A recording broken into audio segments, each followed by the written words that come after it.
Orient bell tiles studio से आप देख रहे हैं एबीपी न्यूज।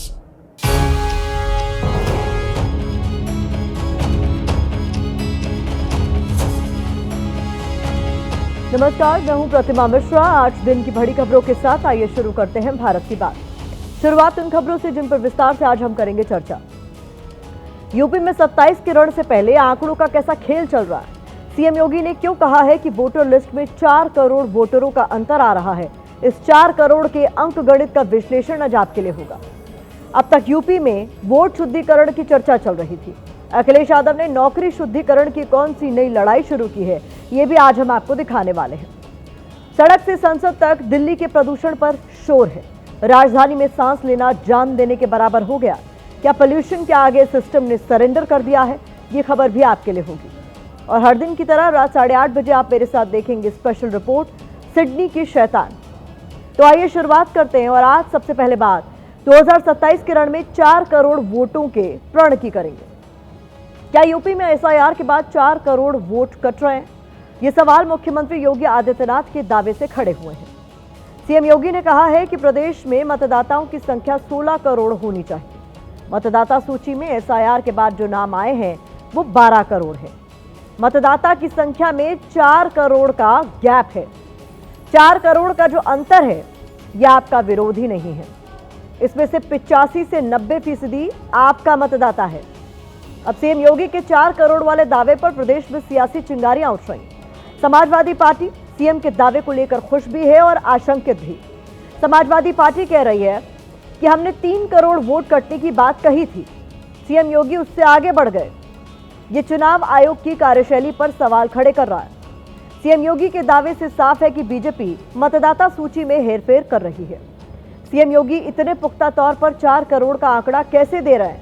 मतलब साफ है कि बीजेपी और चुनाव आयोग मिलकर काम कर रहे हैं। अब इस 4 करोड़ वोट के आंकड़े पर सीएम योगी और अखिलेश यादव आमने सामने आ गए। दोनों नेता इस 4 करोड़ के आंकड़े में अपनी अपनी जीत का अंक गणित खोजने में जुट गए।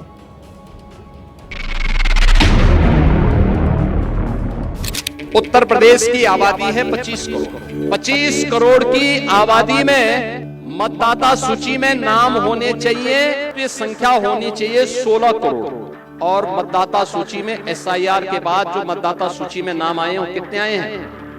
12 करोड़। ये 4 करोड़ का जो गैप है।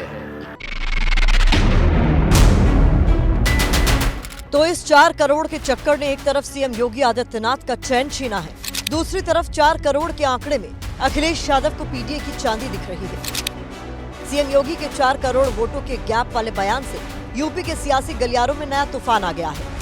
अटकलें लग रही हैं कि क्या यूपी में 4 करोड़ वोट काटे जा रहे हैं। हालांकि समाजवादी पार्टी के अध्यक्ष अखिलेश यादव ने इस दावे को पीडीए की जीत का रंग देने की कोशिश की।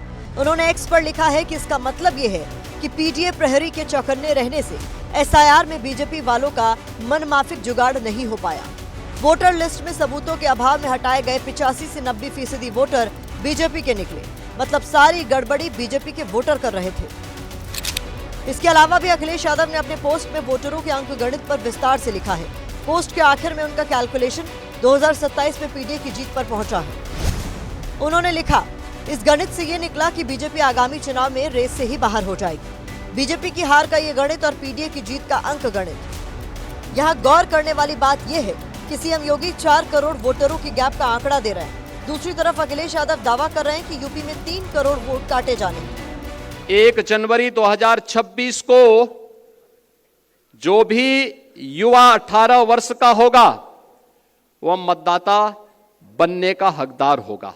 यह संख्या बढ़नी चाहिए 15 करोड़ 44 लाख से 16 करोड़ तक, लेकिन यह संख्या बढ़ी नहीं है, घटी है। 15 करोड़ 44 लाख से घट करके ये हो गई है 12 करोड़ का।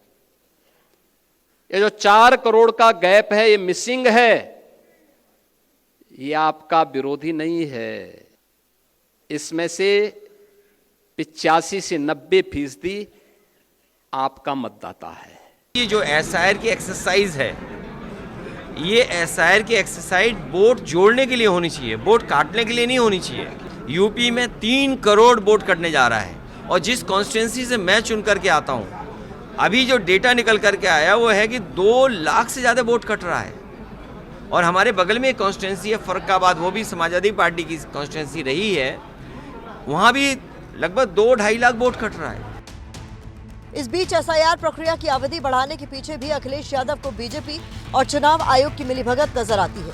अखिलेश यादव ने पोस्ट में लिखा है कि सीएम योगी के दावे से एक बात और साफ हो गई है कि चुनाव आयोग द्वारा सत्ताधारी दल के नुकसान को देखकर ही 2 हफ्ते का समय बढ़ाया गया है, लेकिन पीडीए प्रहरी एसआईआर में अब दोगुनी सजगता से काम करेगी, किसी भी गड़बड़ी को नहीं होने देंगे। चुनाव आयोग के अधिकारियों से हर एक पीडीए प्रहरी कहेगा तू जहां जहां चलेगा मेरा साया साथ होगा। अखिलेश यादव ने हैदराबाद के दौरे पर भी चुनाव आयोग को घेरा था। दूसरी तरफ बीजेपी के नेता कह रहे हैं कि बिहार की हार के बाद अखिलेश यादव बौखला गए हैं। आप इलेक्शन कैसे करा रहे हैं? इलेक्शन तो तब अच्छा होगा जब वोट ज़्यादा हो, सबको वोट डालने का मौका मिले। इलेक्शन कमीशन की जिम्मेदारी है कि सबका वोट बने, लेकिन इधर जो एसआईआर की एक्सरसाइज हो रही है ये वोट काटने की हो रही है। जो लोग एनआरसी नहीं कर पाए सीधे सीधे वो एसआईआर के माध्यम से एनआरसी करा रहे हैं। देखिए, श्री अखिलेश यादव जी की परेशानी को मैं भी समझता हूं, आप भी समझते हो। बिहार हारने के बाद वो बौखलाए हैं, उनके दल में खलबली मची है, उनके दल में भगदड़ जैसी स्थिति है। उनके पार्टी को 2027 तक एकजुट जैसा दिख रही है वैसे दिखेगी कि नहीं दिखेगी इसकी भी कोई गारंटी नहीं है। फिलहाल 2027 की लड़ाई 3 और 4 करोड़ वोटों के चक्कर में फंसी हुई है। हालांकि इसको लेकर हो रही सियासत अपनी जगह है, लेकिन 3 और 4 का ये अंक गणित चुनाव आयोग की भूमिका पर सवाल जरूर खड़े कर रहा है। यूपी में एसआईआर के दौरान अब तक 3 अलग अलग दावे सामने आ चुके हैं। ये तीनों दावे प्रदेश में एसआईआर प्रक्रिया की विश्वसनीयता और उसकी निष्पक्षता पर सवाल खड़े कर रहे हैं। जैसे 10 दिसंबर को यूपी के चीफ इलेक्शन कमिश्नर ने दावा किया है कि 2 करोड़ 91 लाख वोटर नहीं मिले। वहीं समाजवादी पार्टी के अध्यक्ष अखिलेश यादव लगातार दावा कर रहे हैं कि प्रदेश में 3 करोड़ वोट काटे जाने हैं। अब खुद यूपी के सीएम योगी आदित्यनाथ ने दावा किया है कि यूपी में 4 करोड़ वोटों का अंतर आ रहा है। ऐसे में सवाल यह है कि यूपी में 2027 से पहले आंकड़ों का ये कैसा खेल खेला जा रहा है। सवाल भी और भी हैं। सवाल ये है कि क्या वोटरों को लेकर ये अलग अलग दावे चुनाव आयोग की भूमिका पर सवाल नहीं खड़े करते हैं? क्यों चुनाव आयोग की तरफ से इन आंकड़ों पर सफाई देने की कोशिश नहीं हो रही? सीएम योगी किस आधार पर कह रहे हैं कि 4 करोड़ वोटरों में से 85 से 90% बीजेपी के मतदाता हैं? क्या आंकड़ों के खेल में फंसाकर असलियत पर किसी तरह का पर्दा डालने की कोशिश की जा रही है? यूपी की इस अंक गणित वाली सियासत पर जुबानी शोले भी तेजी से उठ रहा है। मतदाता सूची में नाम होने चाहिए, तो ये संख्या होनी चाहिए 16 करोड़। एसआईआर के बाद जो मतदाता सूची में नाम आए हैं वो कितने आए हैं? 12 करोड़। ये 4 करोड़ का जो गैप है, ये सब बड़े गंभीर मुद्दे मुख्यमंत्री के बयान से खड़े हो गए हैं आयोग के बारे में और इन पूरे वोटरों के बारे में कि ये इतना वोट गलत था तो कौन इनका इस्तेमाल कर रहा था, कैसे कट रहे हैं। अखिलेश जी, अच्छा होता कि एसआईआर लोकतंत्र की एक प्रक्रिया है, उस प्रक्रिया में भागीदारी करते और ऐसी व्यवस्था करते या ऐसा इस तरह का काम करते कि आपके भी लोग लगते और एसआईआर को पूरा कराते। ई गए राजस्थान, ई गए हरियाणा, ई गए महाराष्ट्र, ई गए दिल्ली, ई गए बिहार जितवाने और सब भाजपा को जितवा के चले। यही दूसरी भाजपा के बी टीम है कि भाजपा के लिए काम करते हैं। तो ओम प्रकाश राजभर अखिलेश यादव को बीजेपी की बी टीम बताकर एक नई बहस छेड़ रहे हैं। खैर, यहां गौर करने वाली बात यह है कि मौजूदा वक्त में अखिलेश यादव या समाजवादी पार्टी हर मुद्दे को वोट शुद्धिकरण की प्रक्रिया से जोड़ने की कोशिश कर रही है। इसका उदाहरण आज प्रयागराज में हुआ प्रतियोगी परीक्षाओं के अभ्यर्थियों का प्रदर्शन है। यूपी लोक सेवा आयोग के खिलाफ आज सैकड़ों अभ्यर्थियों ने प्रदर्शन किया। ये अभ्यर्थी अलग अलग मांगों को लेकर प्रदर्शन कर रहे थे, जैसे कट ऑफ लिस्ट जारी करना, रिवाइज्ड आंसर की जारी करना, OMR शीट अपलोड करने जैसी मांगें इसमें शामिल हैं। इस प्रदर्शन की पहले से तैयारी थी। इसे छात्र हुंकार मंच की तरफ से आयोजित किया गया था। अब युवा और बेरोजगारी 2027 के चुनावी रण का एक अहम मुद्दा है। ऐसे में अखिलेश यादव ने इस मुद्दे को हाथों हाथ लेने में देर नहीं लगाई। वोटर लिस्ट शुद्धिकरण की तरह उन्होंने इसे नौकरी की प्रक्रिया का शुद्धिकरण बता दिया। अखिलेश यादव ने पोस्ट किया कि बीजेपी ये न भूले कि पढ़ने वाले युवा लड़ना नहीं चाहते। वो तो बस साफ सुथरे तरीके से नौकरी की प्रक्रिया का शुद्धिकरण करवाने की मांग कर रहे हैं, क्योंकि एसआईआर से लेकर युवा और बेरोजगारों तक हर लड़ाई के केंद्र में 2027 के चुनाव हैं। ऐसे में हमने इस प्रोटेस्ट के हाइलाइट्स आपके लिए निकाले। प्रयागराज में आज उत्तर प्रदेश लोक सेवा आयोग के दफ्तर के बाहर छात्रों का एक बड़े प्रदर्शन का कॉल था। पीछे की तस्वीरें अगर आप देखिए तो सैकड़ों की संख्या में जो छात्र हैं वो दोपहर से यहाँ पर पहुँचे हुए हैं और छात्र जो है वो अपना आंदोलन कर रहे हैं। इस छात्र के नेतृत्व में, जिन लोगों के नेतृत्व में ये आंदोलन होना था, उसमें से जो 2 शख्स हैं उनको उसमें से एक शख्स को पुलिस ने डिटेन संभवतः किया है और एक शख्स जो है वो अस्पताल में है। कि संशोधित उत्तर कुंजी तत्काल जारी किया जाए जैसे रिजल्ट आता है, और दूसरा था कि सभी वर्गों का श्रेणी अनुसार कटऑफ जारी कर दिया जाए। जो माइग्रेशन, सबसे बड़ा मुद्दा माइग्रेशन, जब हम ओबीसी एससी एसटी के बच्चों को मौका ही नहीं मिलेगा आगे के एग्जामों में, मेंस के एग्जामों में, तो अपनी भागीदारी कैसे सुनिश्चित करेंगे। सभी लोगों के कट ऑफ और मार्कशीट और प्राप्तांक सब जारी किया जाए, संशोधित उत्तर कुंजी भी जारी की जाए। ठीक यूपी पीसीएस 2025 में भी यही किया जाए। पूरे पिछड़े दलित पूरी तरीके से एकदम बदहाल हो चुके हैं, मानसिक रूप से परेशान हो चुके हैं। अब मामला जब सुप्रीम कोर्ट में है तो एक नया नाटक चल रहा है कि डेट बाय डेट, वही कहते हैं ना कि तारीख और तारीख लगातार तारीख की उसमें जो है दबे, हम लोग फिर से दब रहे हैं। अब दूसरी खबर का रुख करते हैं। इस खबर में हम दिल्ली एनसीआर में फैली उस महामारी की बात करेंगे जो आपको बहुत ज्यादा बीमार बना रही है। दिल्ली एनसीआर में प्रदूषण इतने खतरनाक लेवल पर पहुंच चुका है कि विदेशों ने अपने नागरिकों के लिए पोल्यूशन एडवाइजरी जारी की है। दिल्ली में मौजूद कनाडा, सिंगापुर और ब्रिटेन की तरफ से अपने नागरिकों के लिए एडवाइजरी जारी की गई है। सिंगापुर दूतावास ने कहा है कि दिल्ली में प्रदूषण का स्तर खतरनाक लेवल पर है, इसलिए उसके नागरिक मास्क का इस्तेमाल करें, बच्चों को घरों से बाहर न निकलने दें। इसी तरह की एडवाइजरी कनाडा और ब्रिटेन ने भी जारी की है। सोचिए, ये विश्व गुरु भारत की राजधानी है। क्या ये हमारे लिए और हमारे देश के लिए शर्मिंदगी की बात नहीं है? लेकिन सरकारों को शायद इससे कोई फर्क नहीं पड़ता, क्योंकि उन्हें तो शायद दिल्ली की इस धुंध में प्रदूषण दिखना ही बंद हो गया है। जबकि हालात ये हैं कि दिल्ली में सांसों का आपातकाल लग चुका है। आज दिल्ली का AQI 450 से ऊपर यानी सीवियर कैटेगरी में था।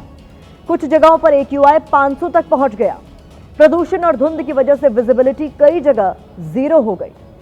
AQI अगर 300 से ऊपर हो जाए तो स्थिति गंभीर मानी जाती है। दिल्ली में तो कुछ जगह AQI 500 से भी ऊपर था। इसके बावजूद सियासत में इस मुद्दे पर कोई संवेदनशीलता, गंभीरता नहीं नजर आती। हमारे देश के माननीयों के लिए प्रदूषण एक मौसम की तरह है, जो अपने समय पर आता है और अपने समय पर चला जाता है। शायद माननीय यही सोच रहे हैं कि ठंड जल्दी से जाए और प्रदूषण से भी छुटकारा मिल जाए। लेकिन उस जनता को छुटकारा कौन दिलाएगा, जिसका हर सेकंड यहां की हवा में दम घुट रहा है?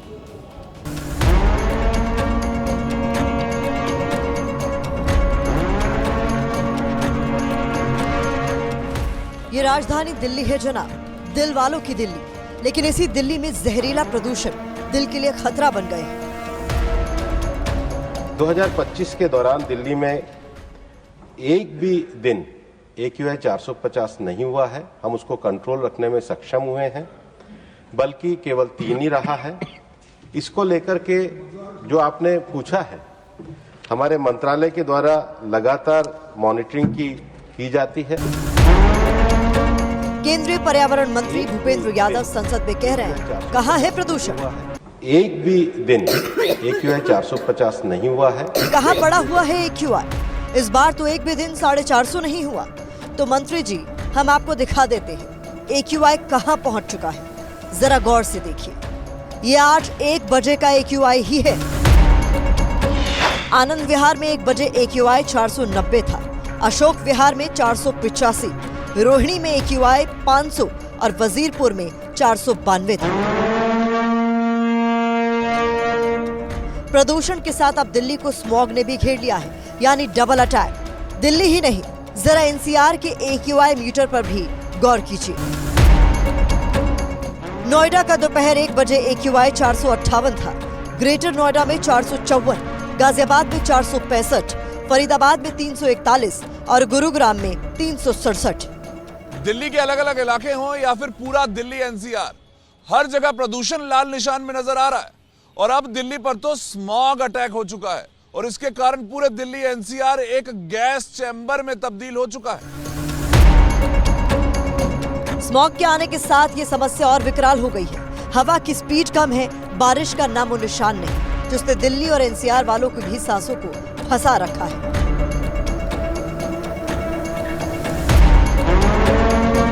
लेकिन न केंद्र सरकार सफेद जहर को लेकर गंभीर नजर आ रही है, न दिल्ली सरकार। आम आदमी पार्टी की सरकार के समय प्रदूषण को लेकर बीजेपी बड़े बड़े सवाल उठाया करती थी, लेकिन जब अपनी बारी आई तो रेखा गुप्ता कह रही हैं, ये तो इंटरकनेक्टेड समस्या है। कहीं पे भी रोड साइड पे गाड़ियां खड़ी हो रही हैं, फिर ट्रैफिक हो रहा है, फिर पॉल्यूशन हो रहा है, ये सब इंटरकनेक्टेड है। ये सारी समस्याओं को समझना होगा और समाधान देना होगा। दिल्ली में वायु प्रदूषण का स्तर WHO की निर्धारित सीमा से 6 गुना ज्यादा है। इसे आप इसे समझिए कि जब एयर क्वालिटी इंडेक्स 307 होता है तो न चाहते हुए भी एक इंसान 14 सिगरेट जितना धुआं अपने शरीर के अंदर ले रहा होता है। आज दिल्ली एनसीआर में AQI 500 तक पहुंच गया, यानी हम न चाहते हुए भी करीब 23 सिगरेट जितना धुआं अपने शरीर के अंदर ले रहे हैं। इसके बावजूद सरकार सिस्टम मौन है। दिल्ली एनसीआर में स्थिति गंभीर है, लेकिन सरकार कब गंभीर होगी, यही सवाल हर कोई पूछ रहा है।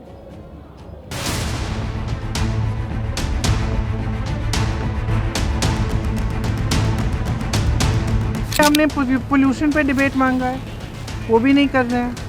तो मतलब अगर सदन चलाना ही नहीं है तो फिर ऐसे, इससे अच्छा तो बंद कर दीजिए। परिस्थितियों के लिए सबको मिलकर उसका सामना करना पड़ेगा और उसको, दिल्ली को और पूरे देश को प्रदूषण से मुक्त करना पड़ेगा। हमारा जो फ्यूचर है, बच्चे हैं,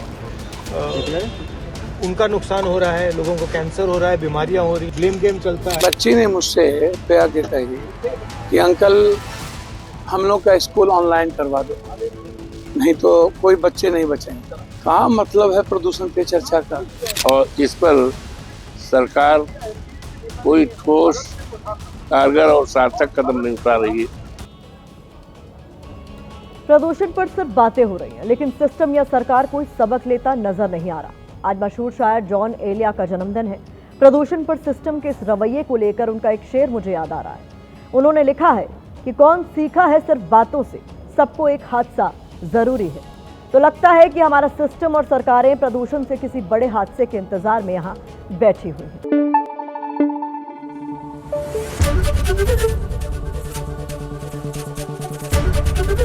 ABP न्यूज आपको रखे आगे।